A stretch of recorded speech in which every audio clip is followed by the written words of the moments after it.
There is a version of procrastination that feels responsible. It sounds measured. It sounds thoughtful. It even sounds disciplined. You tell yourself you're evaluating. You're looking at all your options. You're trying to see if whatever path you're going to pursue is the correct one. Overanalyzing. You tell yourself that you're being patient. You tell yourself that you're waiting for alignment. But underneath all of that, you're just avoiding the move. And most people do not need more motivation. What they need are fewer negotiations with themselves.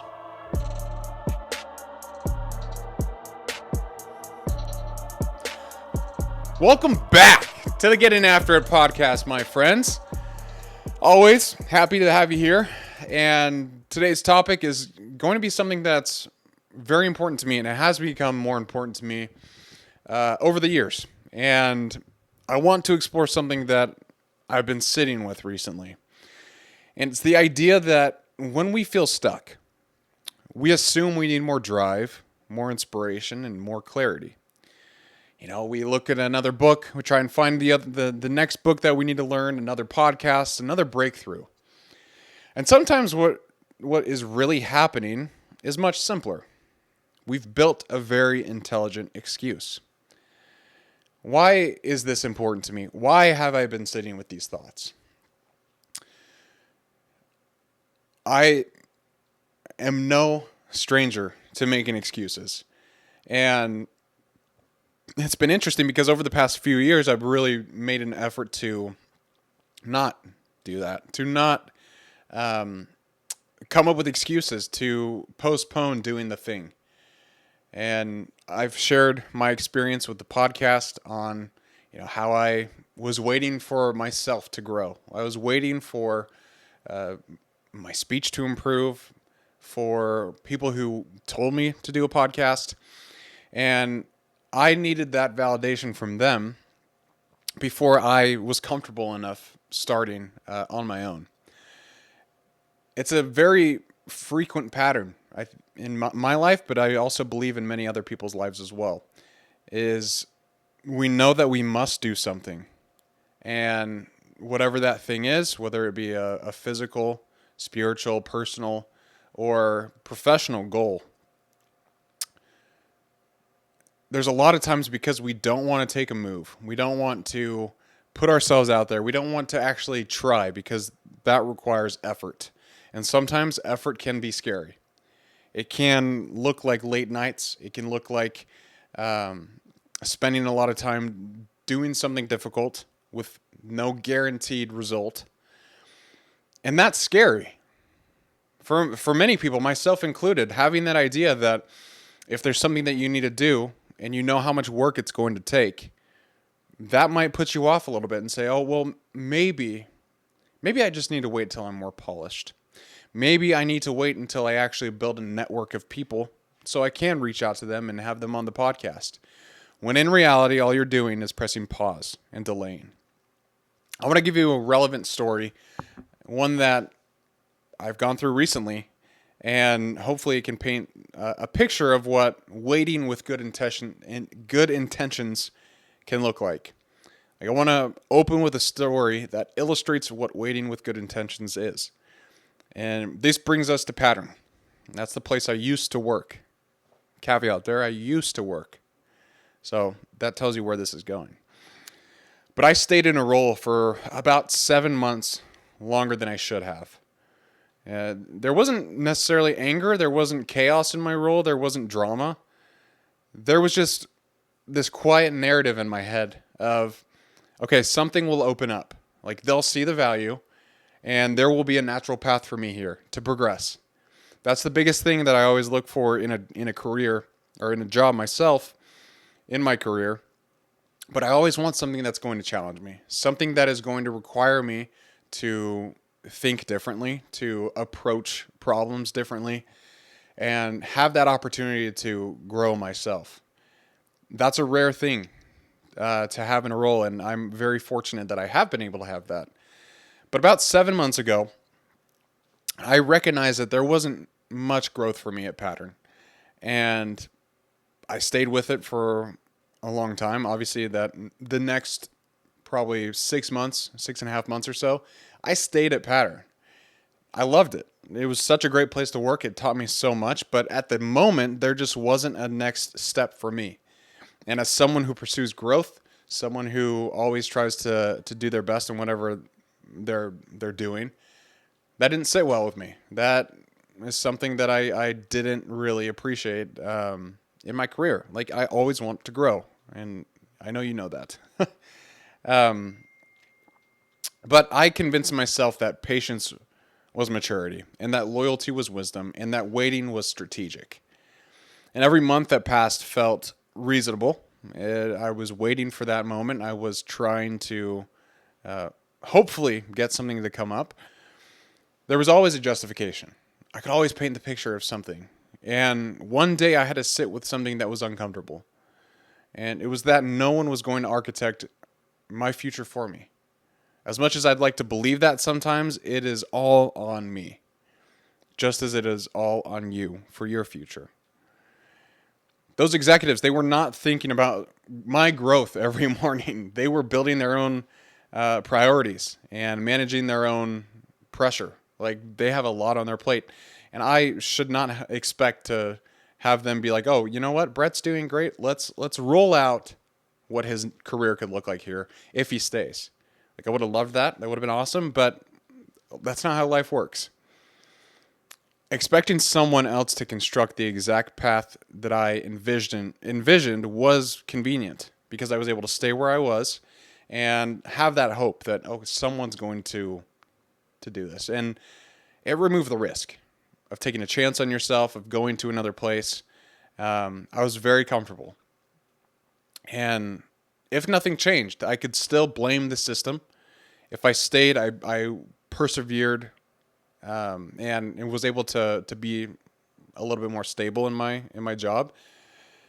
But if I was to apply somewhere else, that meant I was going to have exposure.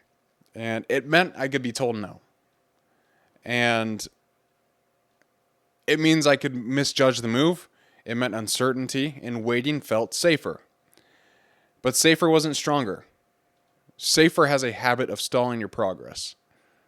And that's a lesson that I've really tried to apply in my life recently, just because there's so much that goes on. There's so much that goes on when you decide to take the less safe path, the one that's riddled with uncertainty, the path that not many people go down because it is hard, and they have a lot of work to do when they decide to go down that. So I did that. I did exactly what I needed to do, and I exposed myself. I started applying to other places, and more to come on that in just a little bit. But let's talk about the subtle comfort of potential. This is something that's interesting. I did a study on just basically what it means for people who find potential seductive, as interesting as that sounds. But hopefully this will explain it a little bit.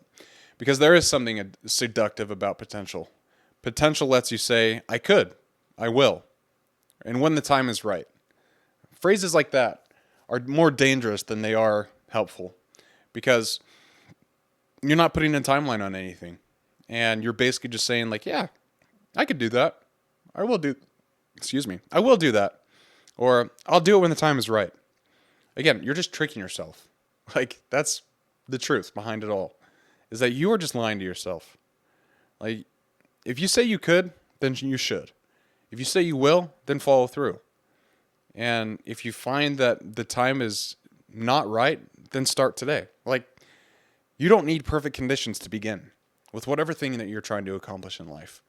That's a thing I tell many runners, is you do not need to be a professional athlete to run. You just need to run. You just got to get out there and do it. And it's uncomfortable. Sometimes it's incredibly difficult, but you can do it. So, with potential specifically, you get to imagine yourself expanding without ever stepping into discomfort that is required to do so. You don't have to do that.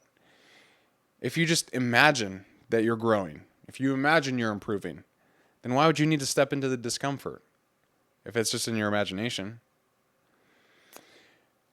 I believe intelligent people are especially vulnerable to this because they can rationalize delay beautifully. Like, you can frame hesitation as discernment. You can frame fear as patience. You can frame stagnation as timing. All dangerous spots to be in. The language becomes sophisticated, the avoidance becomes invisible, and because it sounds reasonable, it feels like you're being responsible.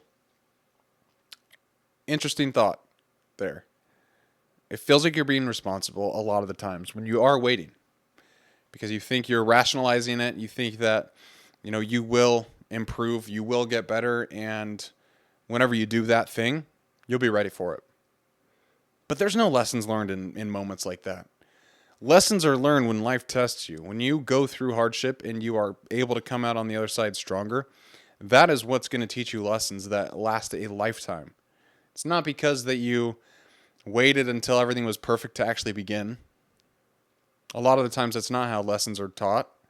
And on another note, this is something that I found that is really helpful for this idea of limiting your excuses and not needing more motivation. There's a line from Naval Ravikant that stayed with me, and it has for a while, but basically just with decision processes that you're trying to do.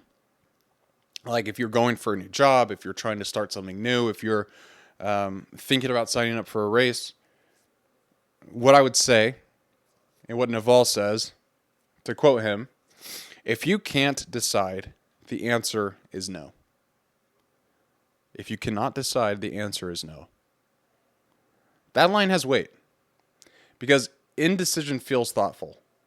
It feels analytical. It feels open. But indecision often hides a quiet willingness to accept discomfort. When I was telling myself I was still evaluating, I already knew that I needed to leave. I knew the growth I wanted wasn't going to emerge organically in my role, and I knew staying required less courage than actually moving. And that delay wasn't confusion, it was hesitation. And hesitation stretched over time shapes your identity. You just decide not to do the thing. You decide to push it off. That you'll do it when you're better. Those are all dangerous spots to be in, and you don't want to be there. Now, how does this show up everywhere? How do our excuses show up everywhere, and how do we need less motivation to actually go and pursue the things we want to? Because this doesn't just show up in our career, it shows up in training. Like you map out a perfect block, you study optimization, you research heart rate zones, you tweak your nutrition, and yet you don't start. Because starting imperfectly feels worse than planning perfectly. And that's a really important distinction to make. Because starting imperfectly feels worse than planning perfectly. Pretty accurate with how I think about things. I imagine that if I have a perfect plan, the execution will be so much easier. When in reality, a lot of the times you just need to start. You just need to begin. And going back to the running metaphor, that's a great thing that I always tell people is like when they ask me, okay, well, what should I be doing? What workouts should I be doing? And they're just starting with running. I tell them just to begin. Like you do not need to plan these types of workouts. What you need to do is actually get some time on your feet and do the thing. You don't need to map out a perfect plan. And the same principle applies to the podcast. Like I plan out my episodes, well, because I want to provide value on topics like this. But I'm not planning like everything hyper specific about the things that I'm doing. Like, oh, I need to build a studio. I need to have a plant in my studio. I need to have guests on every single episode. Like all these things. Yes, that would be nice. A plant would be great. Having guests on every episode would be awesome. But at the end of the day, what's important is actually sitting down and recording these podcasts. Sitting down, telling you what I think, reading your comments, your feedback. Everything is just try and make it a little bit better. That idea of hesitation coming up everywhere also applies to creative work. Like you refine the idea, you adjust the outline, you improve the lighting, you wait until it feels polished. And yet the first upload never happens. It shows up in your relationships. You say things like, I'll be more present once the season slows down. Here's the thing, guys. Seasons rarely slow down themselves. And that pattern is consistent. The overarching theme here is that we protect ourselves from the discomfort of movement. That's really all it is. We do not want to have to take action. We want to avoid that. We want things to be given to us. We want it to be easy. And the idea that it's not going to be easy, that you're going to have to work for it, that you're going to have to go through some discomfort is not a tantalizing idea. It's not as seductive as instead just coming up with an intelligent excuse. Because you can do that easily. You can justify all day long why you're not doing the thing. And you probably have some good reasons for it too. But where will that get you? Where would that put you in a year and a half if you try and take the easy road every single time? There is beauty and there are lessons to be learned when you go down a path that isn't very traveled. They will show up. I would also say that motivation can be a distraction at times. It's a very interesting thing to say. I understand, but I will explain. Motivation becomes your scapegoat. You tell yourself you'll act when you feel it.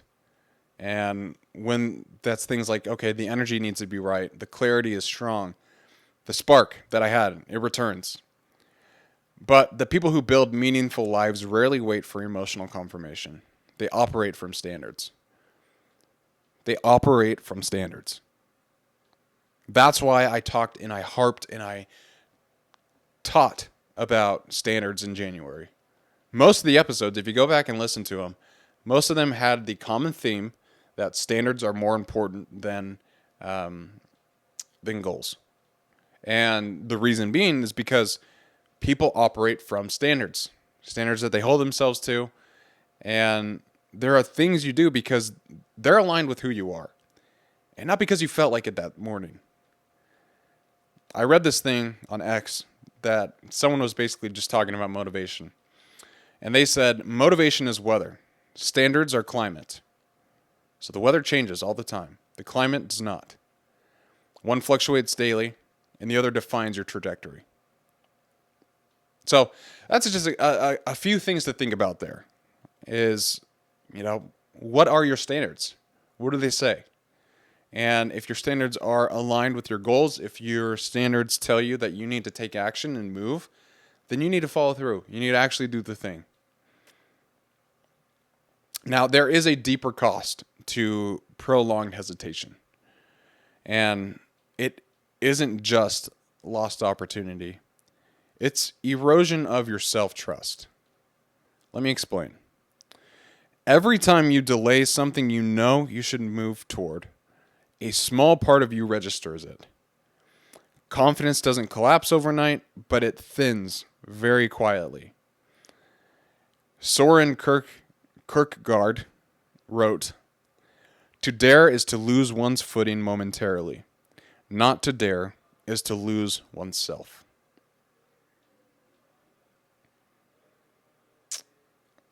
I never heard of that quote until I studied for this podcast. And I want to read it again because that is a very powerful line. To dare is to lose one's footing momentarily. Not to dare is to lose oneself. What does that mean? Well, to dare, to act, we can say. To act is to lose one's footing momentarily. You are going to feel unstable. You are going to, it's like first time jitters. Anytime you try something new, there's always a little bit of fear in the beginning. And sometimes you stumble, sometimes you fall, but it's only for a moment. And Kierkegaard's argument here is that if you decide to not take action, if you decide to not act and you stay where you're at, you might lose yourself, which is a very scary place to be, and I've been there, and it's not good. You should work unbelievably hard to ultimately become the best version of yourself. And you should work incredibly hard to always try. Guys, there's a reason why I wear the man in the arena quote on my neck every single day, because it is such a powerful message of just try. Who cares if you look like a beginner? Who cares if you suck in the beginning? Everyone does. Who cares if people make fun of you? It's not their life, it's yours. So why would you hesitate to do the things that you want to do because you're afraid of judgment of others? You're afraid of looking silly. You're afraid of not being the best in the beginning, when in reality, you know that's impossible. You know that that's not what it's going to play out to be. There's instability in bold moves. There's also instability in prolonged avoidance. One feels sharp and immediate, and the other feels slow and dull. But one leads to expansion, and the other leads to contraction. Leaving that job that I had, that comfortable, amazing job, required temporary instability. And staying required long-term shrinking. And I definitely didn't want that. I needed to get out, and I needed to continue to grow. So what changed? Well, the shift wasn't emotional. There wasn't a surge of motivation. There was clarity. That's what I had. I stopped assuming everyone else would design my own growth. I accepted that the responsibility was mine. And once that clicked, the action followed. The discomfort was real. Do not get me wrong. It was not a great spot to be in.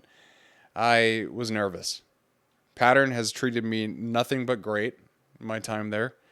And I was sad that I was going to miss those relationships. I was sad that I was going to leave that company and that product.